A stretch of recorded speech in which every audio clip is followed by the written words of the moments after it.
হে WhatsApp guys, কেমন আছো সবাই? আশা করি সবাই খুব ভালো আছো। র্যান্ডম ভিডিও চ্যানেলের মুভির এক্সপ্লেনেশন সিরিজে আজকের পর্বে আমরা এর আগে ডেথ গেম নামে যে একটা দক্ষিণ কোরিয়ান সিরিজ এসেছে খুব সম্প্রতি, একজন মানুষ সুইসাইড করে তারপর আজরাইল তার উপর খেপে যায় আর তারপরে তাকে 12 বার পুনর্জন্ম দেওয়া হবে। তো সেই সিরিজের আমরা ফার্স্ট 3টা এপিসোড দেখেছিলাম। তো আজকে আমরা 4 নম্বর এপিসোড সম্পর্কে জানবো, আর তারপরের ভিডিওতে আমরা 5 নম্বর এবং 6 নম্বর এপিসোড, আর তারপরের ভিডিওতে 7 নম্বর আর 8 নম্বর এপিসোড দিয়ে মোট 4টা ভিডিওতে এই পুরো সিরিজটা আমরা শেষ করে ফেলবো। আর এই পর্বে শুধুমাত্র একটা এপিসোড দেওয়ার কারণ হচ্ছে প্রত্যেকটা সিরিজে একটা পয়েন্ট থাকে যেখান থেকে পুরো সিরিজটার কাহিনী উল্টে যায় বা অন্যরকম হয়ে যায়, এই জন্য এই পর্বটাকে আমরা সেপারেট রেখেছি। তো যাই হোক, আমরা বাড়তি কোনো কথা বাড়াবো না, সরাসরি মূল ভিডিওতে যাবো। আর যদি কোনো কমার্শিয়াল বিজ্ঞাপন থাকে, আমি নিশ্চিত নেই আছে কিনা, থাকলে তোমরা যেটা করবে ডাইরেক্ট স্কিপ করে মূল ভিডিওতে চলে যাবে, কোনো সমস্যা নেই। তো কোনো অ্যাডভার্টাইজিং থাকলে আমি প্লে করে দিচ্ছি, আর তোমরা ডিসক্রিপশন থেকে ক্লিক করে মূল ভিডিওতে যেতে পারো। হ্যালো বন্ধুরা, আজ আমরা এমন একটি অ্যাপ সম্পর্কে তোমাদের বলতে চাই যে অ্যাপটির অফিসিয়াল পার্টনার হচ্ছে পিএসজি। আর এখানে অনেকগুলো ম্যাচ খেলে ল্যাপটপ, আইফোন, স্মার্ট ওয়াচ ও আরও অনেক ক্যাশ প্রাইজ জেতার সুযোগ রয়েছে।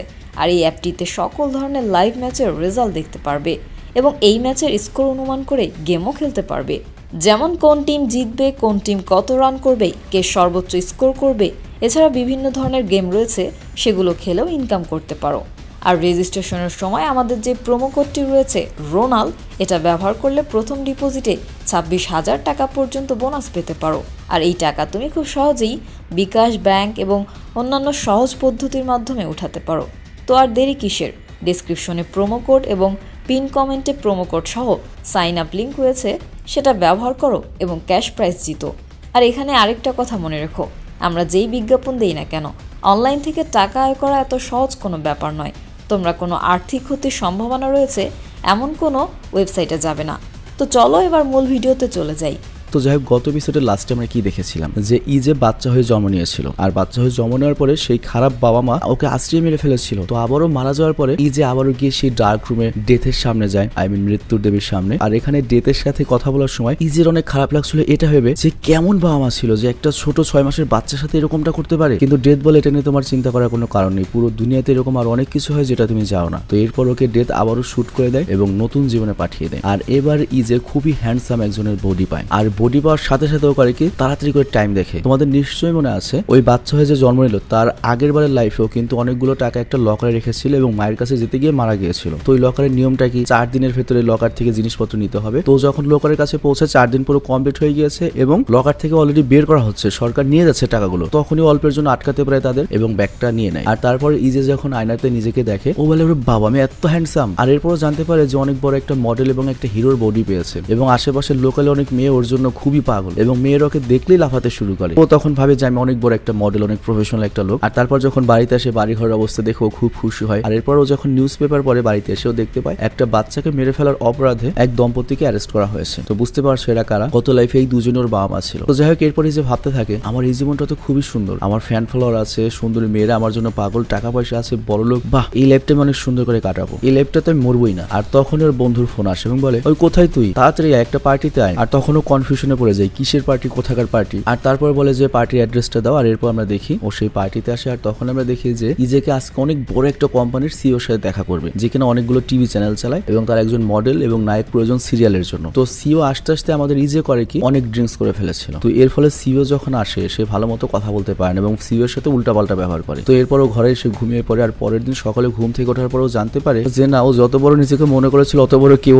নয়। ওর ভাইয়ের একটা ক্যাফে এবং বার রয়েছে, সেই ক্যাফে আর বারের সাথেও একসাথেই কাজ করে এবং ও জাস্ট একটা উত্তম মডেল, দুই একটা ছবি বেরিয়েছে আর কি, মানে অনেক বড় কেউ না আর কি। তো যাই হোক, এরপর ও যখন ক্যাফেতে ছিল ওর ভাইয়ের সাথে, তখন একটা কিউট কাস্টমার আসে আর তাকে দেখে ইজেতে পুরো শকড হয়ে যায়। আমি নিশ্চিত তুমি মনে করতে পারছেন এই মেয়েটাকে, আমি বলে দিচ্ছি এই মেয়েটাই কিন্তু ইজের ফার্স্ট লাইফের গার্লফ্রেন্ড ছিল যিশু। আর যিশুর সাথে ওর সম্পর্ক কিভাবে ভেঙেছিল তোমাদের নিশ্চয়ই মনে আছে। তো যাই হোক, ওকে দেখে ইজের মনে পড়ে যে ফার্স্ট এই যিশুর সাথে ওর কিভাবে দেখা হয়েছিল, কিভাবে প্রেম হয়েছিল। অ্যাকচুয়ালি যিশু একজন রাইটার ছিল, নভেল লিখতো বিভিন্ন নাটক সিনেমার জন্য এবং খুবই সুন্দরীও ছিল। তো যিশু যখন একদিন যাচ্ছিল তখন বাতাসের কারণে ওর সকল নোটস নিচে পড়ে গিয়েছিল। তো ইজে তখন সেগুলো উঠাতে থাকে আর যিশু তখন বলে থামো থামো আমি আসছি, ওগুলো ফেলে দিও না, ওগুলো আমার। আর তারপর আমরা এখানে যিশুকে কফি খেতে দেখি। তো ইজে তখন ওর ভাইকে মেয়েটির কথা জিজ্ঞেস করে। তো ওর ভাই তখন বলে ওর নাম হচ্ছে যিশু, সে অনেক বড় নোবেলিস্ট এবং অনেক কন্টেস্ট জিতেছে এবং এর সাথে অনেক টাকার মালিক। আর তখন আমাদের ইজে জিজ্ঞেস করে সে কি বিবাহিত বা কোনো বয়ফ্রেন্ড আছে। তো ওর ভাই তখন উত্তরে বলে আমি তো ওভাবে বলতে পারবো না, বাট আমি তার একটা ইন্টারভিউ দেখেছিলাম, সেই ইন্টারভিউতে সে বলেছিল যে আমাকে যে সাহস জোগাতো, যে আমাকে মোটিভেট করতো, সেই মানুষটা মানুষটা ছিল আমার বয়ফ্রেন্ড, কিন্তু সে বর্তমানে আমার সাথে নেই। আর সে আমার দুর্দিনে আমার সাথে ছিল, কিন্তু আজকে আমার সুদিনে প্রতিষ্ঠিত হওয়ার পরেও তাকে আমি বলতে পারিনি যে আমি তাকে কত ভালোবাসি। তো যাই হোক, এরপর ইজে করে কি যিশুর একটা নোবেল নিয়ে যায় এবং পড়া শুরু করে। আর তখন আমরা আবারও ইজের পাস্ট দেখতে পাই, মানে ইজের প্রথম লাইফের আগে, যেখানে আমরা দেখতে পাই যিশু সুন্দরী হয়, তার অফিসে তার ব্যাপক জনপ্রিয়তা ছিল। প্রত্যেকটা ছেলে তার সাহায্য করতে চাইতো, বন্ধুত্ব করতে চাইতো, প্রেমে পড়তে চাইতো, কিন্তু ইজে সবসময় লো ফিল করতো, কারণ ওর গার্লফ্রেন্ড অনেক বেশি সুন্দরী, তার উপর আবার মনে করো ভালো চাকরিও করে। তো এই জন্য মাঝে মাঝে ইনসিকিউরিটি বোধ করতো। ও এটা ভাবতো যে এত সুন্দর একটা মেয়ে কখন না কখন আমাকে ছেড়ে চলে যায়। তবে তারপরে ইজে সবসময় যিশুকে বলতো যে আমার তো কোনো ভবিষ্যৎ নেই, আমাকে ছেড়ে যাও, আর দেখো তুমি কত সুন্দরী, আমাকে ছেড়ে দিলে তোমার ভালো হবে। কিন্তু যিশু এত ভালো মেয়ে ছিল যে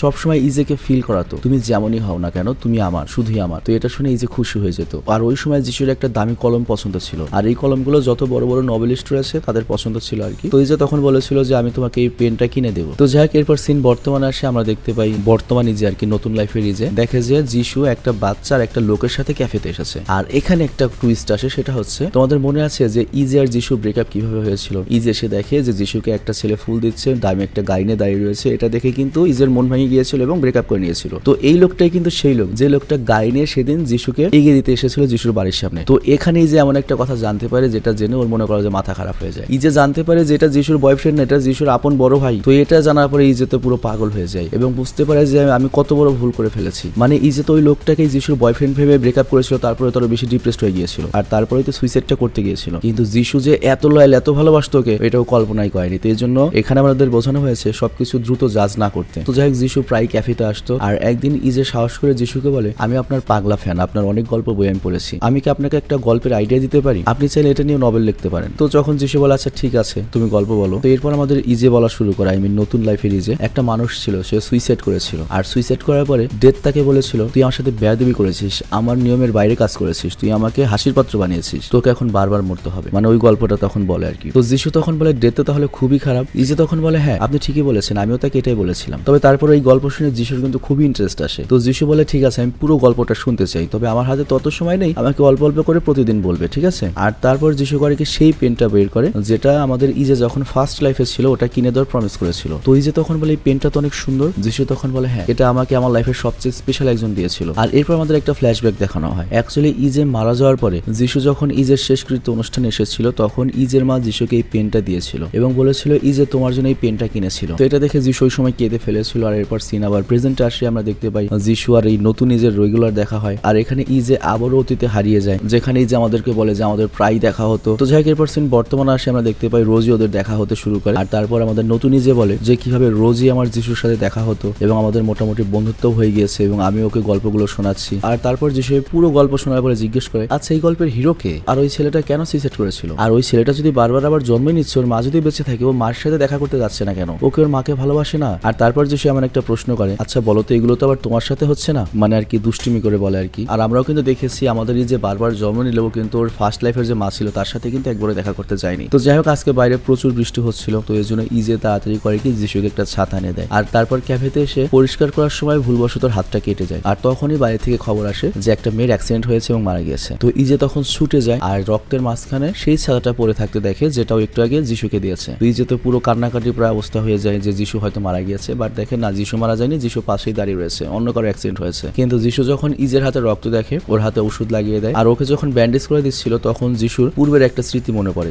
যখন ইজে সুইসাইড করার পরে তাকে হসপিটালে নেওয়া হয়েছিল এবং হসপিটালে ওকে খুঁজতে খুঁজতে যিশু পাগলের মতো কান্না করছিল। তো যাই হোক, ইজে তখন বলে না আমার হাতে ওরকম কোনো চোট লাগেনি, কালকে আবার তুমি গল্প শুনতে এসো। কিন্তু যিশু তখন বলে না এই গল্পটা আমি আর শুনতে চাই না, এই গল্পটা শুনলে আমার কারো কথা মনে পড়ে, আর তার কথা মনে পড়লে আমার অনেক খারাপ লাগে। মানে বুঝতেই পারছো আমাদের ফার্স্ট ইজের কথা বলছে। তো যাই হোক, পরের দিন যিশু করে কি ইজের কথা মনে করে, আই মিন আমাদের ফার্স্ট ইজের কথা মনে করে তার ছবির সামনে গিয়ে বলে তুমি হয়তো আমাকে অনেক মনে করেছো, অনেক ভালোবেসেছো, আমি জানি, কিন্তু আমারই দোষ, আমি তোমার ওই দুঃসময়ে তোমার কাছে ছিলাম না, এজন্য তুমি সুইসাইড করেছো। আমি যদি তখন তোমার পাশে থাকতাম তুমি নিশ্চয়ই সুইসাইড করতে না। তো ইজেও তখন পেছনে ছিল, এগুলো দেখে অনেক উদাস হয়ে যায়। আর তখনই ইজের মা আসে এবং বলে তুমি কে? আর তখন ইজে বলে না না আমি কেউ না, আমি জাস্ট এমনি এদিক দিয়ে যাচ্ছিলাম তো তাই এখানে এসেছি। তো এই কথা বলে ইজে চলে যায়। আর তারপর আমরা দেখি ইজে কিন্তু তার মাকে দেখে অনেক কাঁদছে। আর তারপর করে কি লকারে যতগুলো টাকা ছিল ইজে রেখেছিল আগের জন্মে সেই টাকাগুলো বের করে এবং তার ভেতরে একটা চিঠি লেখে। আর চিঠিতে লেখে যে আমি আপনার ছেলের বন্ধু, আমার ছেলে আপনার কাছে টাকা দিয়েছিল ইনভেস্ট করার জন্য, আর এই টাকাগুলো আমি ক্রিপ্টোতে ইনভেস্ট করেছিলাম, আই মিন বিটকয়েনে, সেখান থেকে যে লাভটা হয়েছে তার লাভের অংশ আপনাকে পাঠিয়ে দিচ্ছি। মানে এই কথা বলে টাকাটা ওর মায়ের ঘরের সামনে রেখেও চলে যায়। আর তোমাদের নিশ্চয়ই মনে আছে ইজে সুইসাইড করার পেছনে কিন্তু ওর বন্ধুটাও দায়ী, বিশ্বাস করে টাকা দিয়েছিল কিন্তু ওকে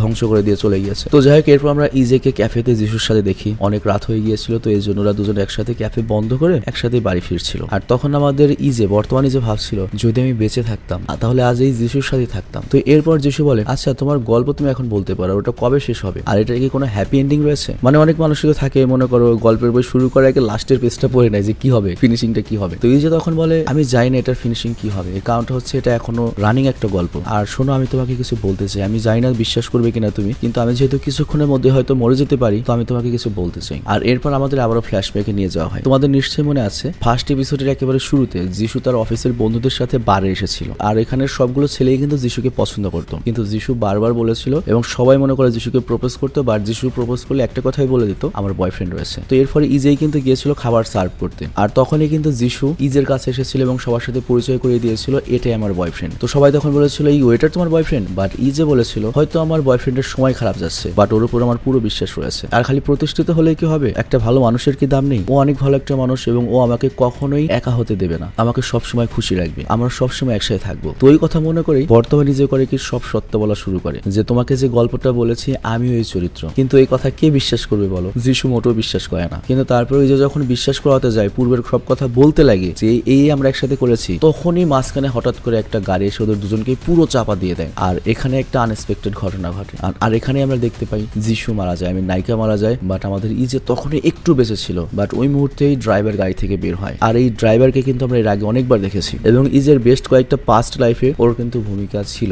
যেমন আমাদের অরিজিনাল যে ইজে, ও যখন ইন্টারভিউ দিতে গিয়েছিল তখন মনে হয় এই হারামজাদাই ছিল কোম্পানির মালিক। তারপর আবার যখন ও বড় ধরনের কোম্পানির মালিক হয়ে জন্ম নেয়, প্লেনের ভেতর যে মারা পড়লো তখনও কিন্তু ওর ছোট ভাই ছিল এই লোকটি। আবার প্যারাশুট থেকে লাফানোর কারণে যে লোকটা স্পন্সর করতে চেয়েছিল সেটা ওই লোক ছিল। আর হিট এন্ড রানের যে কেসটা, মানে যাকে মেরে ও জেলে গিয়েছিল, সেটাও কিন্তু ওর অর্ডারে গিয়েছিল। আর সর্বশেষ হচ্ছে এই জন্মে ওকে মডেলে কিন্তু এই লোকটাই বানাতে চেয়েছিল, মানে এটাই সেই সিও ছিল। তো ওই যে মদ খেয়ে কথা বলেছিল সিও এর সাথে, সেই রাগের আগে ওকে ডাইরেক্ট মেরে দিল। তো এই পুরো ব্যাপারটা আমরা বুঝতে পারি এই লোকটাই হয়তো এই সিরিজের মেইন ভিলেন হবে, আর এর নাম হচ্ছে জেন্ডাই। এবং ইজের সকল লাইফে হারামজাদাই প্রবলেম সৃষ্টি করতো। তো যাই হোক এবারও সে করে কি ইজেকে মুখ চেপ দিয়ে ডাইরেক্ট দুমাটকে মেরে দেয়। আর এর কিছুক্ষণ পর এখানে পুলিশ আসে এবং ওদের দুজনের বডি পায়, একটা যিশুর আর একটা হচ্ছে ইজের। তো ইজে যেহেতু মারা গিয়েছে আবারও চলে যায় হচ্ছে ডার্ক রুমে ডেথের সামনে, বাট এবার ইজে অনেক রেগেছিল, পুরো পাগল হয়েছিল। ও পুরো ডেথকে বলে থাকে তুই আমার যিশুকে কেন মারলি, আমাকে মারির সমস্যা নেই, আমার যিশুকে কেন মারলি। তো এই কথা বলেও করে রেগে গান উঠে একবারে ডেথের মাথায় মারে এবং বলে তুই আসল শয়তান, তোর জন্যই সবকিছু হচ্ছে। আর এটা বলেও মনে করো কি ডেথ বা আজরাইলকে শুট করে মেরে দেয়। এখানে আজরাইল কথাটা জাস্ট বোঝানোর সুবিধার্থে বলছি,